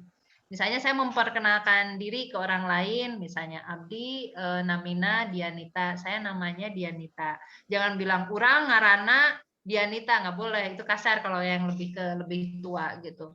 Jadi penempatan kata abdi dengan orang pun kalau misalnya kita tidak jeli dan salah penempatan itu kan akan menjadi masalah mungkin kan ya ke depannya gitu ya. Karena betul kata Pak Adi tadi bahwa bahasa itu menentukan kelevelan kita ya, berkelas apa tidak, bahasanya kasar apa tidak. Nah, kalau misalnya teman Indahnya sesama teman ya nggak apa-apa pakai urang. Tapi kalau yang lebih tua atau dalam konteksnya formal atau misalnya resmi dan bukan bareng-bareng dengan teman ya boleh menggunakan abdi. Iya, gitu Indah. Ya. Jadi ada abdi, ada simkuring juga ya Pak Adi ya. Simkuring Ya, mungkin jarang digunakan kurang ya. dipakai sekarang. Ya Benar jarang dipakai, dipakai. ya. Kuring itu sama dengan saya.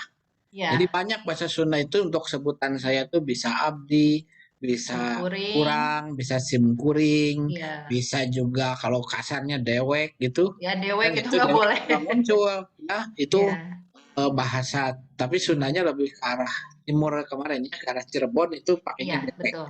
Dewek itu saya, ya. Saya. Tapi kalau bahasa Jawa dewek itu sendiri kan, ya Iya. sendiri.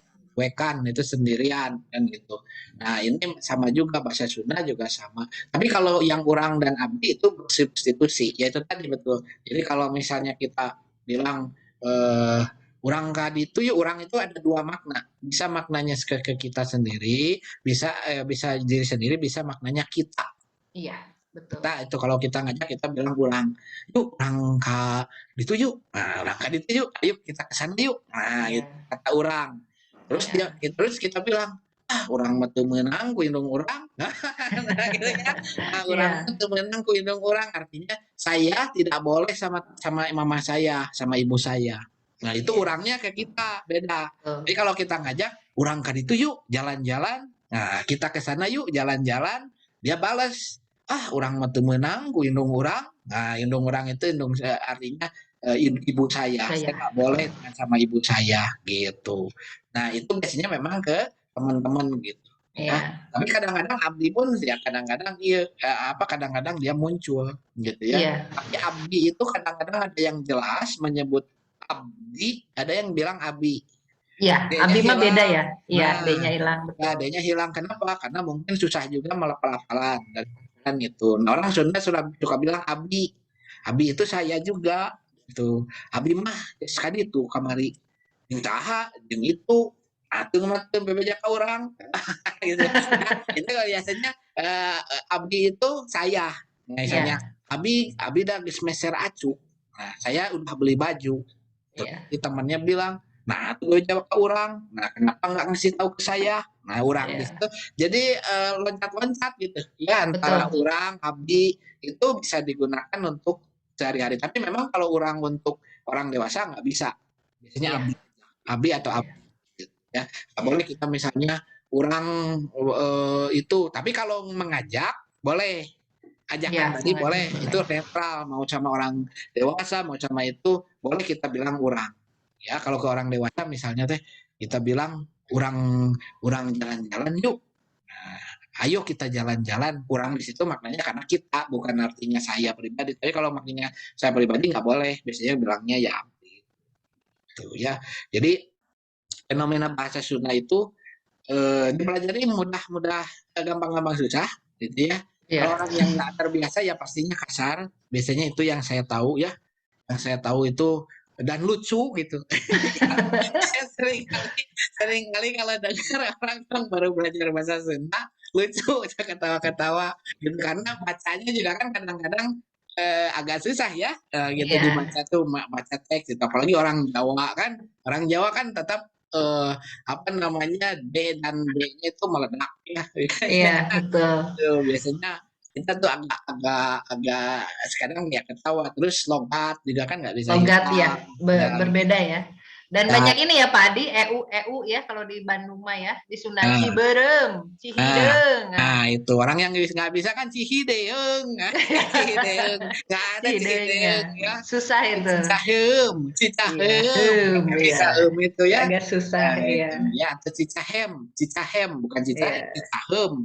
Itu perlu ada beberapa kosakata yang memang namanya susah untuk dilafalkan. Iya. Nah gitu. Memang fenomena bahasa Sunda itu sangat menarik ya. Iya betul. Ada lagi yang ditanyakan? Tidak? Nah, sebetulnya di data saya itu saya pikir tadi Bu Dianita mau menceritakan tentang maaf yang sesungguhnya. Iya, saya justru karena gini Pak Adi, tadinya saya mau ngebahas tentang maaf sesungguhnya, tetapi kan kalau maaf sesungguhnya itu paling ya pasti menggunakan kata hapunten, hampura, tetapi saya tuh ingin memperlihatkan kepada orang yang bukan orang Sunda bahwa kata punten, hampura sama itu tidak hanya digunakan dalam maaf aja, iya.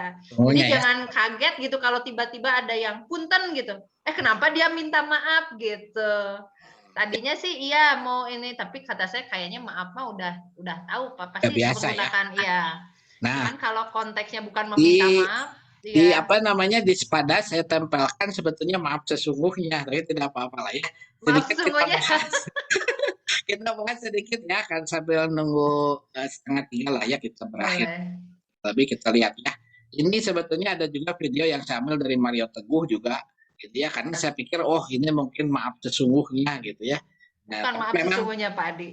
Tapi memang dalam hal ini kita belajar ya, karena kita sedang belajar juga kebinekaan dan toleransi ya. Jadi dengan artian maaf itu dalam bentuk artian sesungguhnya tentunya toleran pada orang lain, kan gitu ya. Betul.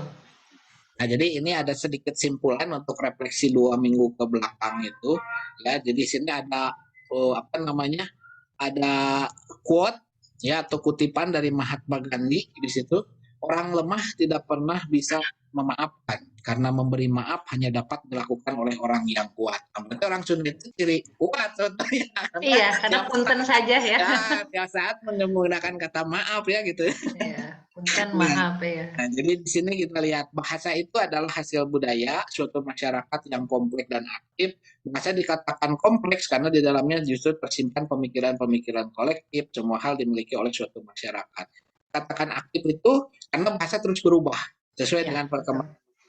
Lihat tadi ya, oleh karena itu sifatnya katanya tersebut bahasa adalah aspek yang penting dalam mempelajari suatu kehidupan kebudayaan masyarakat. Jadi kita bisa melihat itu yang tadi saya contohkan. Kita bisa melihat struktur atau status sosial seseorang dari bahasanya. Ya, nah di sini Kunchara Ningrat dari bukunya Sosial Linguistik mengatakan bahwa bahasa merupakan bagian dari kebudayaan, ya, yang artinya saya besarkan dulu ya, mana nggak bisa besar ini cuma segini, ya, yang artinya kedudukan bahasa ini berada pada subordinat di bawah kebudayaan. Jadi di atasnya budaya, di bawahnya ada bahasa, gitu ya. Nah, namun beberapa pendapat lain mengatakan bahwa hubungan bahasa ini hubungan koordinatif sederajat. Bahasa dan budaya itu sederajat katanya, kedudukannya sama tinggi. Kalau menurut saya sepertinya sederajat. Kalau kata saya tidak di bawah budaya. Karena kalau budaya tanpa bahasa nggak akan ada budaya. Ya, tidak tahu bahwa itu budaya apa. Karena ngomong, coba orang nggak ngomong, nggak akan ada budaya kan gitu ya. Nah, jadi bahasa itu dia berkaitan erat. Kemudian bahasa itu sebagai suatu sistem komunikasi tentunya itu bagian subsistem dari sistem kebudayaan, bahkan bagian inti dari kebudayaan. Ya. Kemudian bahasa terlibat dalam semua aspek kebudayaan paling sedikit dengan cara mempunyai istilah, nama, unsur ya gitu.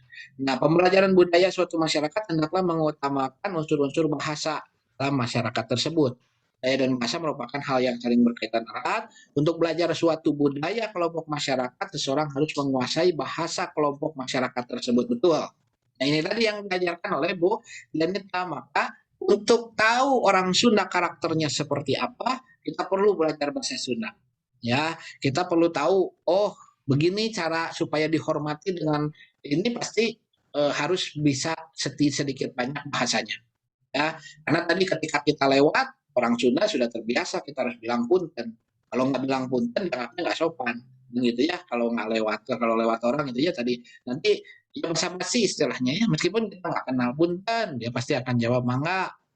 Meskipun mangganya bukan artinya dia mengizinkan kemudian nanya-nanya, enggak, dia akan terbatas ya. Jadi bahasa ini unik, hubungannya sangat erat dengan budaya ya masyarakat pemakainya. Analisis suatu bahasa akan berlaku untuk bahasa itu saja, tidak dapat digunakan untuk menganalisis bahasa lain. Ya betul ya. Jadi biasanya punya keunikan. Yang punya ciri khas tadi. Sunda punya keunikan, bahasa Jawa punya keunikan, bahasa Sumatera punya keunikan, misalnya ya bahasa yang lainnya juga sama. Nah ini sih sebetulnya yang satunya lagi tentang bahasa dan permintaan maaf. Ya ini yang tadi saya kira maaf secara nyata, gitu ya. Tapi kalau secara nyata katanya di sini dari Irfan Amali, pendiri Peace Generation dari University Boston USA, ini bidang Peace Studies, bukunya sebetulnya ini dari buku Islam ya, ada sedikit. Islam itu ramah bukan marah. Mengatakan bahwa bangsa ini dibangun oleh bapak-bapak bangsa yang tidak pendendam. Ya, ini menceritakan tentang Indonesia. Ya, ini ada contoh katanya pernyataan Buya Hamka ketika memenjarakan dirinya oleh Bung Karno. Buya Hamka bilang pada saat itu, saya tidak pernah dendam dengan orang yang menyakiti saya, dendam itu karena dendam dosa katanya.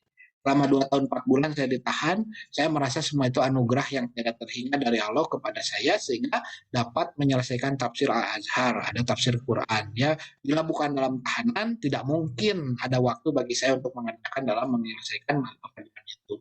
Sebetulnya, ya sesuatu hal itu ada sebab dan akibatnya.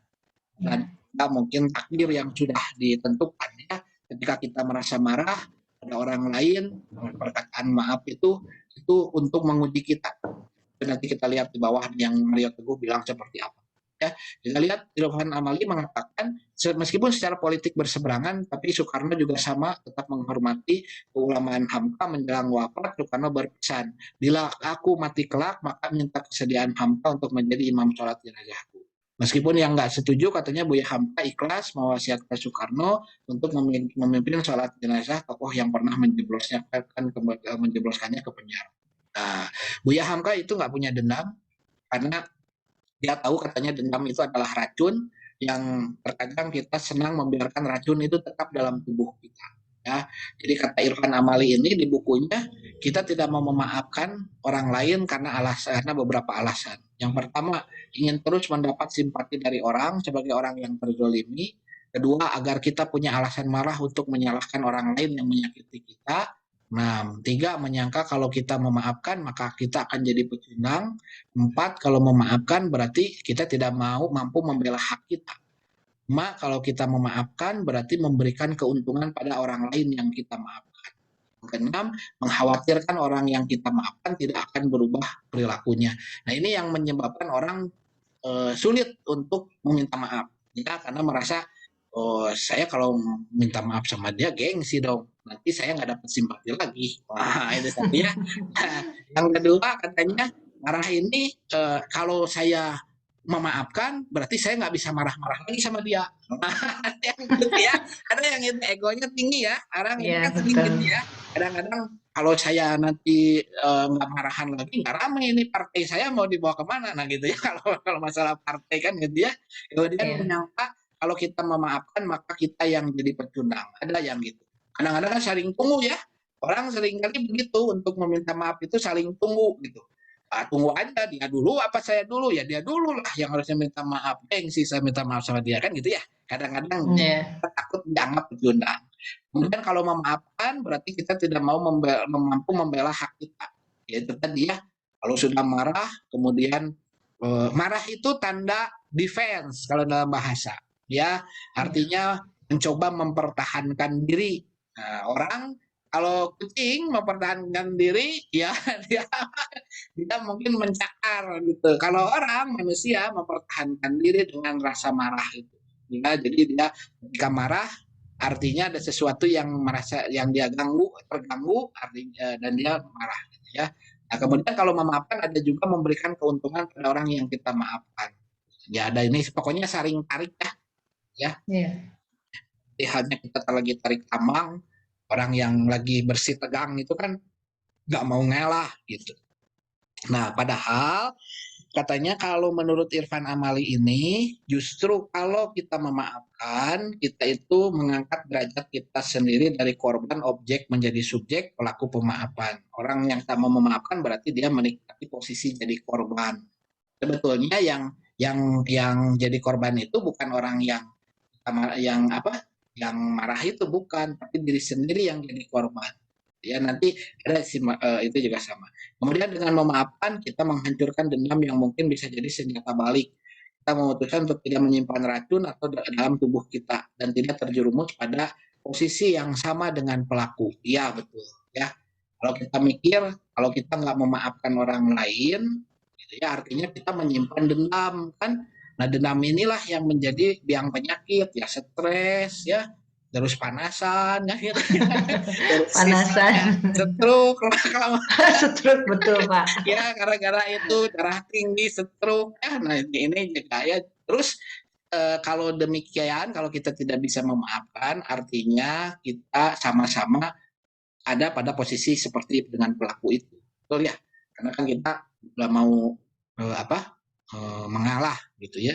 Kemudian yang ketiga, memaafkan bukanlah atribut pecundang, sebaliknya orang yang memaafkan itu justru pemenang. Kenapa? Karena mengalahkan ego, menghancurkan dendam, memahami, memaklumi orang yang menyakiti bukanlah hal yang mudah. Hanya orang kuat yang bisa melakukannya ini, sama seperti yang Mahatma Gandhi bilang ya. Kemudian nomor 4, memaafkan adalah membela hak untuk bebas dari racun berbahaya. Artinya memaafkan proses membebaskan tahanan dari penjara. Tahanan itu siapa ya? Diri kita.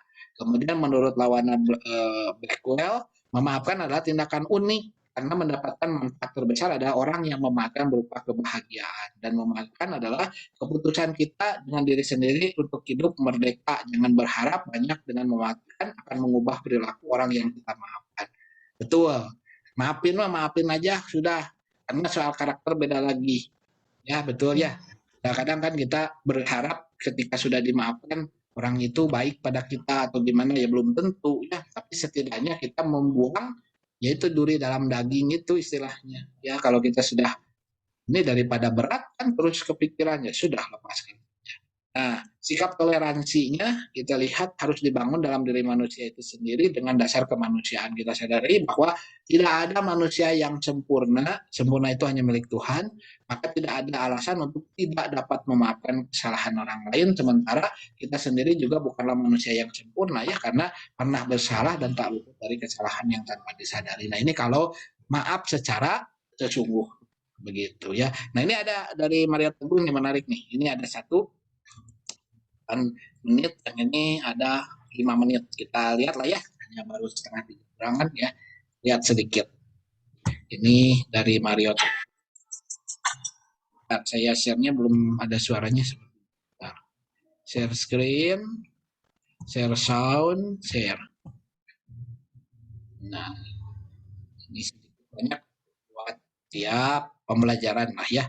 Tentang kalau tadi memaafkan tanpa secara langsung ini tapi fungsinya sama ya artinya kalau yang tadi itu orang Sunda menggunakan kata maaf itu bukan artinya selalu bersalah tapi saja dia orang Sunda itu mencegah adanya kesalahan dengan kata itu. Kalau kata saya sih seperti itu ya, jadi sebagai pagar ya. Kenapa orang Sunda sering bilangnya punten ini punten itu karena takut melukai hati orang lain. Langkah baiknya kan dari kita jaga istilahnya menyiapkan payung sebelum hujan. Jadi kalau kita ngomongnya langsung kan pasti orang merasa sakit hati. Jadi kalau pakai kata punten tadi nggak akan sakit hati. Ini kita lihat yang dari Mario Teguh tentang memaafkan itu ya. Ini mulainya dari sini saya loncat. Golden Ways. Tepuk tangan sekali lagi. Senang sekali kami bisa kembali menjumpai Anda pemirsa dimanapun Anda berada. Juga tentunya kami mengucapkan selamat berbuka puasa bagi Anda yang hari ini menjalankan ibadah puasa. Senang sekali kami bisa berjumpa dengan sebuah episode yang berjudul Bebas Karena Memaafkan. Langsung saja kita sambut kehadiran dari Bapak Mario Teguh.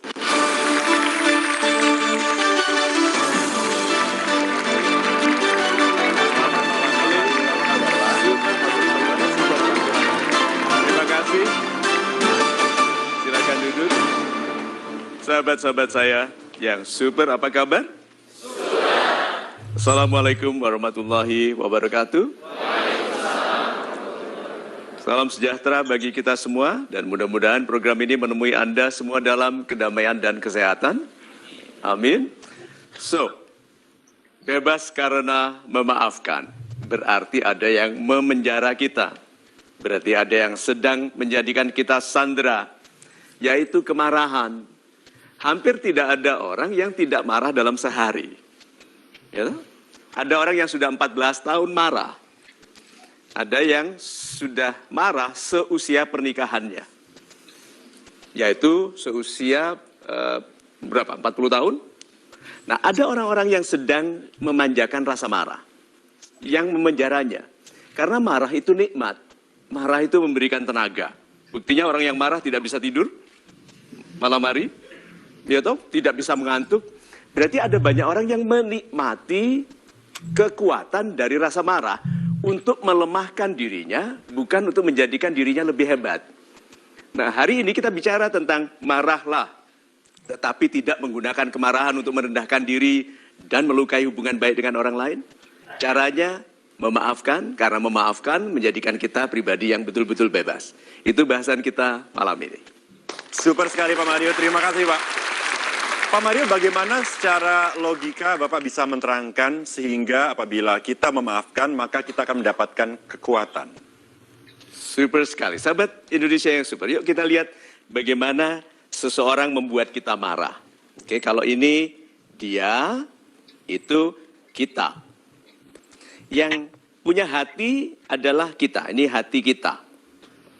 Sedang dilukai oleh perilaku orang ini. Kepada kita, masuknya ke hati, sakitnya bukan main. Oke? Marah. Nah, waktu kita marah itu, jadi kita mengatakan macam-macam tuh waktu marah itu. Iya. Nah, orang ini, apakah dia tahu dia dimarahi? Tidak. Apakah dia sekarang sedang enak-enak makan? Iya. Tidurnya nyak? Iya. Ini bisa tidur nggak? Tidak. Nah, tapi kemudian dia belajar bersabar. Yaitu apa? Biarlah Tuhan yang membalas. Lo tetap minta Tuhan untuk memaksa membalas dia. Sudah mau tidur, dia tanya, benar ya Tuhan ya? Gitu kan? So, jadi banyak orang menjadi tidak bebas hidupnya karena sedang marah. Padahal kan orang belum tentu 100% salah. Seperti kita juga belum tentu 100% benar. Jadi kalau begitu, bagaimana kalau kita memaafkan? Dan logika dari memaafkan adalah kita lupakan sakitnya. Tetapi ingat apa? Ingat pelajarannya. Jangan begitu lagi. Lihat, apa yang menjadikan kita bisa memaafkan? Dari cerita ini tadi. Apa tadi jawabannya? Pengangkat, pengertian. Tuh. Orang yang mengerti mudah memaafkan. Jadi kalau gitu orang yang masih marah menolak mengerti. Berarti orang yang ikhlas melihat bahwa orang tidak mungkin 100% salah seperti saya, tidak mungkin 100% benar, mudah untuk memaafkan, lupakan sakitnya, tapi ingat pelajarannya. Itu. Super sekali Pak Mario. Terima kasih Pak. Silakan. Kita berikan kesempatan kepada super audience untuk bertanya. Saya persilakan. Assalamualaikum warahmatullahi wabarakatuh. Waalaikumsalam. Nama saya Lista, saya dari Jakarta. Begini Pak Mario. Ada fenomena ketika kita minta maaf pada orang lain, lalu orang tersebut tidak bisa memaafkan kita. Tapi ada juga kalimat yang menyatakan tidak apa-apa, yang penting kamu sudah minta maaf. Urusan dia tidak memaafkan kamu, itu urusan dia dengan Tuhan. Nah, pertanyaan saya, di luar konteks bahwa orang tersebut masih punya urusan dengan Tuhan, apa sih kerugian utama dari seseorang yang sulit sekali memaafkan. Kerugian bagi dirinya sendiri dan juga kerugian bagi orang-orang di sekitarnya. Itu saja, terima kasih Pak Mario. Super sekali.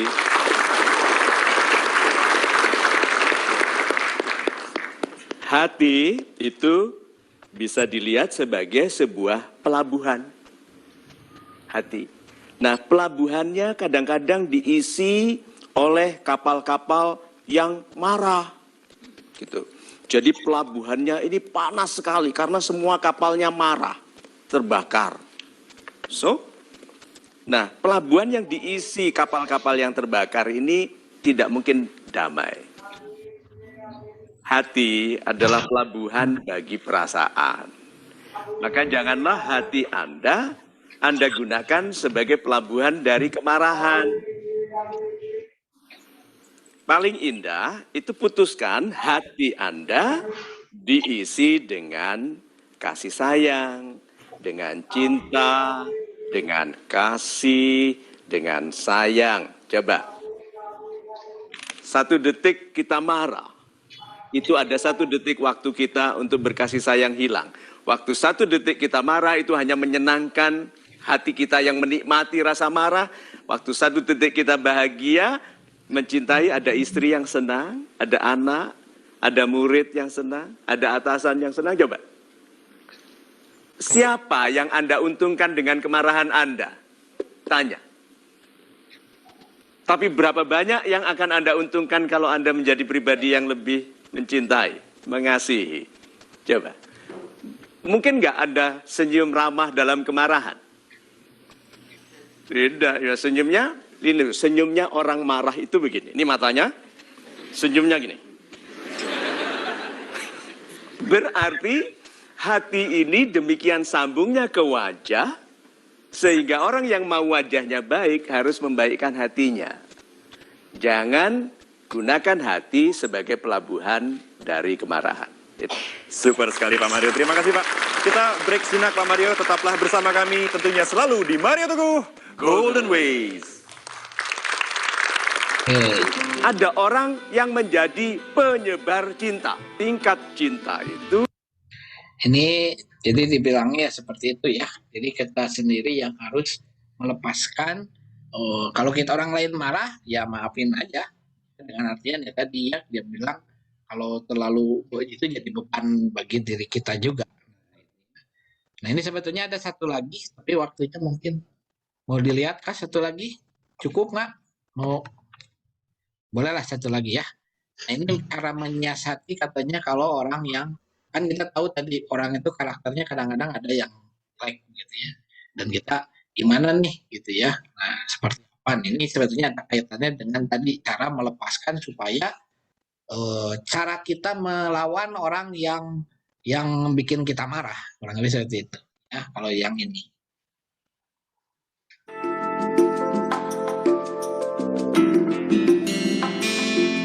Kita kerja, ada orang mau menjatuhkan kita.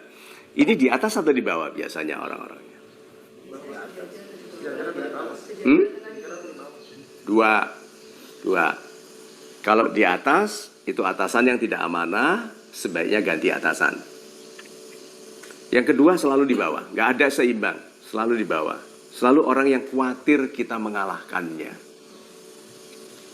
Makanya dia menjatuhkan. Karena pangkatnya seimbang, tapi berarti dia melihat kita lebih tinggi, makanya mau dijatuhkan. Tapi kalau di atas, ini atasan yang tidak amanah. Itu harus ganti atasannya. Ya karena kita tidak bisa mengganti atasan, ya kita yang pergi. Itu tanda kok salah satu, karena bagaimana saya bisa tumbuh di perusahaan yang atasannya mencegah pertumbuhan saya. Padahal bekerja itu kan tujuannya mendapat bayaran. Satu, itu dasar dulu. Kedua, menjadi lebih ahli melakukan supaya dibayar lebih. Itu. 3, senang. Menemukan kesenangan dalam pekerjaan. Loh, kalau 3 itu saja meskipun ada yang lainnya. Kalau 3 itu bayaran dikerjain. Keahlian nggak mungkin. Nggak dipindah-pindah ditaruh di tempat yang jelek. Fun, menyenangkan enggak. Jadi itu apa? Pindah. Sederhana. Nah kalau teman-teman, caranya kalau teman-teman jelek ke kita, Ini kuncinya ya. Kita ingin buat dia keluar juga nggak? Nggak, nanti saya mau dengar dulu. Ini pembicaraan jujur, bukan teori. Ada orang ngerjain kita supaya jatuh. Kita kepengen nggak buat dia keluar? Pengen ya? Kadang pengen atau pengen? Kadang-kadang atau kadang-kadang sering ya. Kayak gini caranya. Kalau ada orang suka bicara jelek tentang kita, hukumnya ini. Kalau mau menang, jangan pernah bicara jelek tentang orang itu. Tidak mudah untuk berbicara baik tentang orang yang menjelek-jelekkan kita. Oke, tapi kalau diyakini itu nanti dampaknya akan kelihatan. Begini caranya. Jadi orang bicara jelek tentang kita selalu bicara baik kepada dia. Siapapun, kita tahu dia bicara jelek ke dia, nanti suatu ketika ada kesempatan bicara dengan dia, bicara baik tentang dia.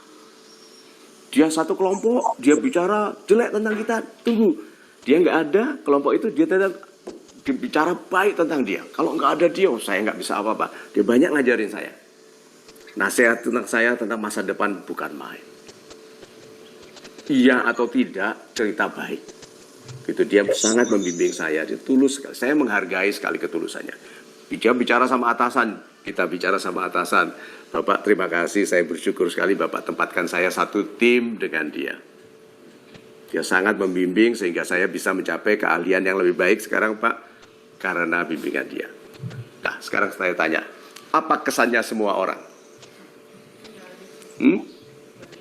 Kesannya jahat sekali orang itu. Mario ini baik sama dia. Kok dia kemana-mana bicara jelek? Oke, nah ini bukan teori, itu true story. Saya alami. Padahal saya anak muda pemarah, saya terlatih dalam silat, saya belajar semua senjata dulu. Tujuannya apa? Adalah untuk menghapus orang-orang seperti ini. Gitu, tetapi menyabarkan diri lalu bilang apa? Saya harus jadi orang baik. Dan suatu ketika bomnya meledak. Atasan capek dengar orang ini bicara kemana-mana jelek tentang orang yang baik bicaranya ke dia. Saya dipanggil, Pak Mario, saya dengar ada masalah dengan dia. Oh tidak Pak, tidak gitu kan. Yang benar aja, semua orang udah tahu dia nggak suka sama Anda. Terus kita pasang muka kaget kan. Masa Pak? Iya. Sebetulnya ada Pak. Sebetulnya nggak ada masalah Pak. Hanya harapan saya saja bahwa beliau bekerja sesuai dengan sistem, dengan prosedur. Dan untuk itu selama ini saya yang melakukannya. Kenapa dilakukan? Ya orang baik. Nggak melaksanakan pekerjaannya dengan baik, jadi saya yang melaksanakan. Jadi selama ini ditutupi. Ya bukan menutupi Pak, menolong, namanya sahabat. Ayo. Apa yang dilakukan pemilik?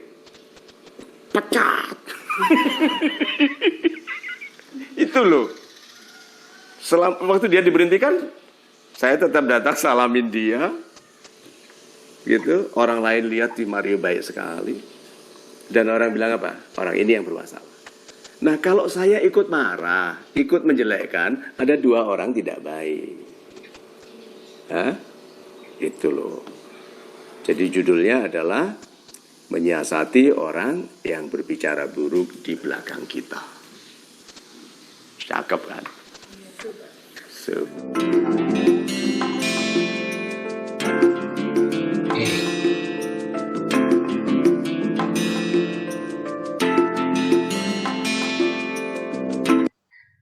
Nah, yang barusan itu dari Mario Teguh kita mendapatkan sedikit pelajaran ya. Ketika kita menjadi pemarah atau kita orang yang ribut dengan kita, ya kita satu bisa memaafkan yang tadi ya caranya gitu ya. Gimana cara dengan memaafkan? Ya karena itu akan jadi beban, artinya lepas saja udah ya. Satunya lagi untuk ngalahin dia kan kasal kan gitu ya. Nah itu yang nomor 2 kata dia ya. Jadi sebetulnya tidak usah menunjukkan sama-sama jeleknya, tapi tunjukkan yang justru baik. Memang betul. Jadi orang akan menilai kok dia baik-baik aja, tapi sebaliknya kok ini beda dengan kalau kita ikut-ikutan ya, jelek-jelekin dia juga. Nah itu sama-sama aja dua-duanya jelek kan gitu ya. Ini tadi Mario Teguh bilangnya seperti itu. Kalau di salah satu dibuat jelek baik, nah imasnya suatu saat seperti bom waktu ya. Makanya suatu saat orang itu sendiri mungkin juga bisa saja bukan orang lain ya, tapi orang itu sendiri juga akan sadar sendiri ya. Kok iya dia juga nggak pernah jahat kok ke saya, kok saya jahat banget ke dia kan gitu. Mungkin seperti itu juga. Ya, jadi ini yang bisa kita petik dari pelajaran hari ini. Jadi maaf itu tidak sebatas yang tadi kalau di dalam bahasa Sunda memang orang Sunda sering bilang maaf tapi bukan maaf sesungguhnya. Artinya yaitu bisa saja bukan maaf sesungguhnya, artinya bukan meminta maaf karena punya kesalahan, tapi saya pikir tadi orang Sunda menjaga diri supaya terhindar dari kesalahan. Itu sebetulnya yang dilakukan itu kearifan lokal ya, orang Indonesia yang punya, orang lain belum tentu kan itu ya. Ya orang Indonesia saya pikir punya itu. Dan yang tadi yang kedua, kalau dari yang maaf asli ya ada sesuatu yang harus dilepaskan gitu supaya orang tersebut menjadi lebih baik ya, menjadi sadar. Dan untuk membalas tidak perlu penggunaan jahat lagi, cukup baik-baik aja kan. Oke, itu saja untuk kali ini. Saya pikir untuk Ibu Dianita terima kasih banyak atas sama-sama Pak Adi kesempatannya berbagi cerita.